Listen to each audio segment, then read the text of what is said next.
പടപ്പക്കരയിലാണ് നമ്മുടെ പുതിയ സൈറ്റ്. അതിൻ്റെ കൺസീൽഡ് വർക്കാണ് നടക്കുന്നത്. ആദ്യം നമ്മൾ ചെയ്യാൻ വന്നത് ഇതിനോട് ചേർന്ന് വലിയൊരു ബിൽഡിങ്ങിൻ്റെ വർക്കാണ്.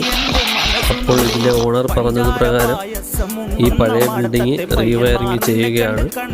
ഇവിടുത്തെ വർക്ക് നമ്മൾ തുടങ്ങിയപ്പോൾ ഇതിൻ്റെ പ്ലാൻ മാറിയായിരുന്നു. അങ്ങനെ കുറച്ച് ടൈം എടുത്തു വർക്കിന്. ലെഗ്രാൻഡ് GVയും മെറ്റൽ ബോക്സുമാണ് വെച്ചിരിക്കുന്നത്. കൂടാതെ L&Tയുടെ മീറ്റർ ബോക്സുമാണ് വെച്ചിരിക്കുന്നത്. മെറ്റൽ ബോക്സും DVയും മീറ്റർ ബോക്സും എല്ലാം അഡാപ്റ്റർ ഒക്കെ ഇട്ട് ടൈം എടുത്ത് നീറ്റായിട്ടാണ് വർക്ക് ചെയ്യുന്നത്.